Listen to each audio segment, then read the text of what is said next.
এবার কোম্পানিতে লাভ হচ্ছে 10 লাখ টাকা। এত টাকার হিসেব তো ছাড়ক দেখান যাবি না। 5 লাখ টাকা লাভ দেখামো, আর বাকি 5 লাখ টাকা বিভিন্ন ব্যয় দেখে টাকাটা আমার পকেটে তুলমো।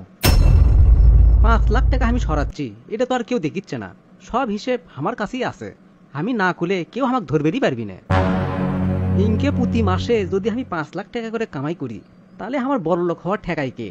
আমি তো একবারে লালে লাল। আক্কেল, ক্যারে আক্কেল, কুটি গেলু রে? এদিকে আয় তো। কি কোন স্যার, আপনি আমাকে ডাকলেন? শোন আক্কেল, এটি 5 লাখ টাকা আছে, এই টাকাটা নিয়ে যায় ব্যাংকত জমা দিয়ে আয়। আর সব দিকে আনা খেল থুস, কেউ যান কোনো প্রকারের ফাঁকি না দেয়। এবার কিন্তু কোম্পানির অবস্থা খুবই খারাপ। এইরকম অবস্থা যদি প্রত্যেক মাসে হয়, তাহলে কিন্তু থালি লিয়ে রাস্তার ভিক্ষে করা লাগবি, কথাটা মনে থুস। আর যদি দেখি কেউ কামত ফাঁকি দিছে, তাহলে কিন্তু তাকে আমি বরখাস্ত করবো, সগলিক সাবধান করে দিস। আচ্ছা স্যার, আমি সগলিক সাবধান করে দেবো হিনি। সগলি তো কাম ঠিক মতোই করে, আপনি নিশ্চিন্তে থাকেন।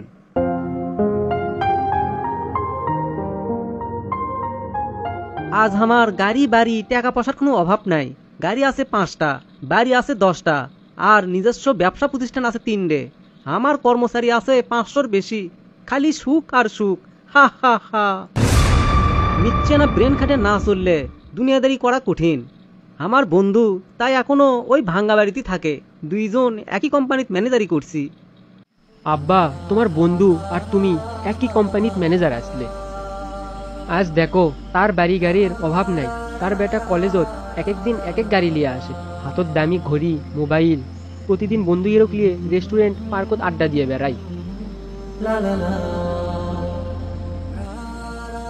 আর আমি পায়ে হাঁটে কলেজত যাই, গাড়ি তো একটাও নাই, কথা কওয়ার জন্য একটা বাটন ফোনও নাই। তুমি কি করো আব্বা? এগলে কথা কলে খালি মাথা নিচু করে থাকো। তুমি কি কিছু কবা না আব্বা? কি আর কমরে বাপ, ওই শফিক যে আমার বন্ধু, এটা ভাবতেও আমার খারাপ লাগে। তোমার বন্ধুর মতো উন্নতি করবে পাবা না দেখে তোমার বন্ধু ভাবতে খারাপ লাগে?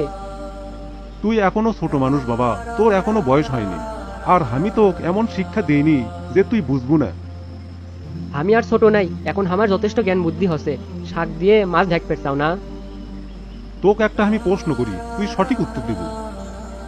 ধর, আমাদের বাড়িতে একটা লোক আছে, তাক দিয়ে বাজার করানো হয়, সংসারের টুকটাক কাজ করানো হয়, তার বিনিময়ে তাক 10,000 টাকা বেতনও দেওয়া হয়। প্রতিদিন বাজার করার জন্য তাক 1,000 টাকা করে দেওয়া হয়। সে যদি প্রত্যেক দিন 4 থেকে 500 টাকা তার নিজের পকেটে ঢুকায়, আর বাজার থেকে আসে সব জিনিসের দাম বেশি করে ধরে 1,000 টাকা মিল করে দেয়, তাহলে ওই লোকটা আমার কাছে তো ভালোই হবে। তার কারণ হচ্ছে সে প্রতিদিনের হিসেব একবারে ঠিকঠাক মতোই দেয়। তোমার কাছে হিসেব ঠিক মতো দিচ্ছে, কিন্তু অন্যদিকে তোমাকে তো ঠকাচ্ছে। সেটা তো আমি জানি না যে আমাক তাই ঠকাচ্ছে। আমি তো তার প্রতি খুশি থাকবো, কারণ সে আমার কাজগুলো ঠিকভাবেই করে। আব্বা, ওই লোক যে খালি তোমাকে ঠকাচ্ছে শুধু তো তাই লয়, নিজেকেও তো ঠকাচ্ছে। কারণ অন্য মানুষের যদি 1 টাকাও গোপনে আত্মসাৎ করি বা করার চেষ্টা করি, তার হিসেব আল্লাহর কাছে দেওয়া লাগবে। আর হিসেব যখন আল্লাহর কাছে দেওয়া লাগবে, তখন তো আমার হাত থাকবি খালি শূন্য, 1 টাকাও দেওয়ার মতো সামর্থ্য থাকবি না। খালি থাকবি নিজের শরীর, এই শরীর দিয়ে সেদিন সব দেওয়া লাগবে। তাই এই পৃথিবীর যতদিন বেঁচে আছি ততদিন কারো 1 টাকাও যেন আমার কাছে না আসে। আর যদি নিজের অজান্তে চলে আসে, তাহলে আল্লাহর কাছে সবসময় প্রার্থনা করবো, আল্লাহ যেন আমাকে মাফ করে দেয়। তাহলে বুঝছো বাবা, অন্যের সম্পদ আত্মসাৎ করলে কি হয়, এই কাজগুলো করছে আমার বন্ধু শফিক। আর সেই জন্য আমার বন্ধুর এত টাকা পয়সা আর এত বড় লোক। আমি তো বুঝেছি বাবা একটা কাজের লোকের হিসেব দিয়ে। এই লোক তো গরমিল করছে মাত্র 400 থেকে 500 টাকার, আর আমার বন্ধু শফিক তাই গরমিল করছে লাখ লাখ টাকার। আমি সৎভাবে জীবনযাপন করি, তাই আমার বাড়ি গাড়ি ব্যাংক ব্যালেন্স কিছুই নাই। আমার টাকা পয়সা নাই ঠিক আছে, কিন্তু পরকালের হিসেব দিতেও আমার কোনো সমস্যা নাই। আমি তো পরকালের ওই হিসেবের ভয় করি বাবা, আর কিছু না। কে চায় না বাড়ি গাড়ি করতে, কিন্তু অসৎভাবে না, সৎভাবে জীবনযাপন করার চেষ্টা করো বাবা। আমি চাই না আব্বা বাড়ি গাড়ি টাকা পয়সা, অত সুখের জীবন আমার দরকার নাই। আমি তোমাকে অনেক ভালোবাসি আব্বা। আমার জন্য তোমার অবৈধ টাকা কামাই করা লাগবি না, আর কবরে যার হিসেব তারই দেওয়া লাগবি। আমাকে সুখী করবে যায়, তুমি কিসের জন্য জাহান্নামের আগুনের জ্বলবা? তুমি যা করছো ঠিক করছো, আমি আর কোনোদিন তোমাকে কষ্ট দিব না আব্বা। আমাকে মাফ করে দিও, আর দোয়া করবা আমি যেন লেখাপড়া করে মানুষের মতন মানুষ হবার পাই। এই আশা নিয়েই তো অনেক কষ্ট করে মানুষ করিচ্ছি বাবা। আব্বা আমরা বন্ধুরা মিলে কক্সবাজার ঘুরবে যাবো, তুমি আমাকে 1 লাখ টাকা দাও তো। যাবু যা, সেটা আবার হামাক কোয়া লাগবি, ম্যানেজারের কাছ থেকে লিয়ে যা। এই না হলে আমার বাপ। থ্যাংক ইউ আব্বা, আমি তাহলে আসি।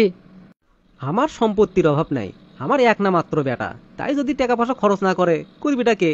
আর আমার সম্পত্তি সারা জীবন খরচ করেও আমার বেটা ফুরোয়ের বেরবেল লয়। আব্বা 1 লাখ টাকা দিবার কলো। তোমাক 1 লাখ টাকা দেবার কলো? কি করবে তুমি 1 লাখ টাকা দিয়ে? কি দরকার তোমার? আমার বাপি আমার থেকে কোনো কৈফত চাইনি, আর তুই ম্যানেজার হয়ে কৈফত চাস? টাকা দে, না হলে তোর চাকরি কিন্তু বাতিল করে দেবো। সার দিবের কোলে আমি অবশ্যই দেবো, কিন্তু আগে আমি স্যারের অনুমতি নিয়ে আসি। ঠিক আছে, যা তাড়াতাড়ি শুনাই।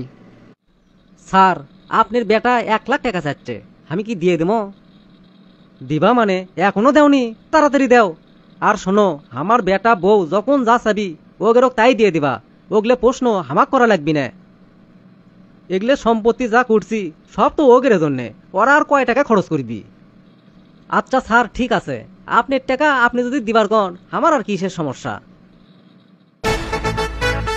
আমার 5 লাখ টাকা লাগবে, তাড়াতাড়ি ক্যাশ দেন। 5 লাখ টাকা? হ 5 লাখ টাকা তাড়াতাড়ি দেন, নিচে আমার বন্ধুরা অপেক্ষা করছে। ওকে ওকে, তোমার বাপের টাকা তুমি লিবা না, তাকে লিবি। ম্যানেজার সাহেব, আমার 10 লাখ টাকার দরকার। আমি কিছু গয়নার অর্ডার দিছি, তার জন্য টাকাগুলো লাগবে। ও ম্যাডাম, আপনার টাকার দরকার? আপনি খালি আমাকে একটা ফোন দিলি হলো হিনি, আমি আপনার টাকা পৌঁছে দিয়ে আসনো হিনি। মিথ্যে না, দাঁড়ান, আমি টাকা দিচ্ছি। স্যার, আপনার ব্যাংকে যা টাকা আসলো তা তো আপনার বেটা আর আপনার বউ সব তুলে শেষ করছে, বাকি আছে আপনার এই ব্যবসা প্রতিষ্ঠান। কিন্তু আমি যতদূর জানি আপনার নামে ব্যাংকত কোটি কোটি টাকা লোন আছে, আপনার যে বাড়ি আর ব্যবসা প্রতিষ্ঠান এগুলো তো এখন নিলামত উঠবি। আমি জানি আমার এই পরিস্থিতির জন্য আজ আমি দায়ী। ওগের কথা চিন্তা করে আমি টাকার পাহাড় করছি, আর আজকে ওরাই আমাক রাস্তার ফকির বানালো। কথাই আছে, যেমন কর্ম তেমন ফল। অতিরিক্ত বিলাসিতার মধ্যে থাকে আমার বেটা তো মানুষ হয়নি, আমার বউটাও টাকার মোহে পড়ে খারাপ হয়ে গেছে। আমার মতো লোকের এর চেয়ে ভালো কিছু হওয়ার কথা লয়। আমি আপনাকে সাবধান করে দিয়েছিলাম, আপনি তখন অহংকারে ডুবে আসলেন। আপনি থাকেন আপনার অহংকার নিয়ে।